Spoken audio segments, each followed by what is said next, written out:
Definitely. It was very much the view of somebody who grew up as part of a colony,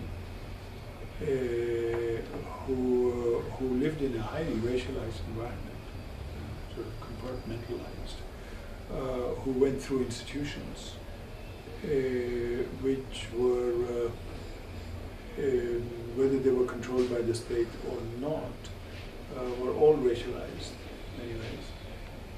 One of my big experiences, one of my sort of eye-opening experiences, was the first time I went to South Africa, which was 1993, for 6 months, to do research on a book I was writing on the impact of colonialism in Africa. And I had a chapter reserved for South Africa, and I'd written the rest of the book, and I went there to research this chapter, and I realized that, of course, I knew this beast, that actually apartheid was no stranger.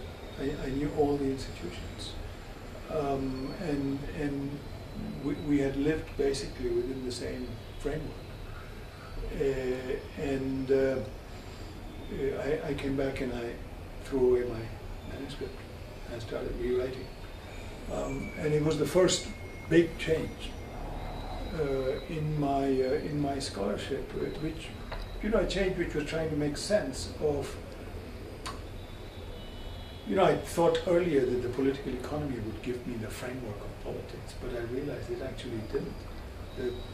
That the introduction of the market economy had set into motion integrative tendencies, it was pushing people out of their homes, it was creating migrant labor, it was urbanizing people, and the thrust of colonial politics was how to counteract these tendencies, how to keep people at home, how to keep unions from being forming, and how to keep the traders from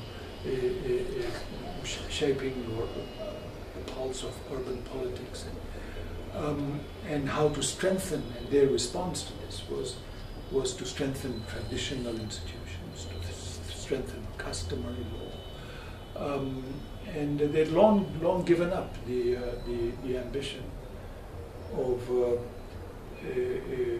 what was called the civilizing mission, progress, urbanization, universities, etc. And now they claim order, not progress, but order. And I started to think through, understand that regime of order, that regime of custom and tradition. So it was a different project. I moved away from political economy really to study law, but not civil law, but what's called customary law. And I began to study the genealogy of customary law. When did this thing called customary law come in? Because the idea of custom being law doesn't make sense. Custom is supposed to be consensual. Law is sort of obligatory.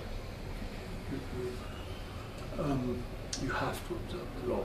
Ignorance of the law is no excuse, and that kind of thing. So it really changed my agenda.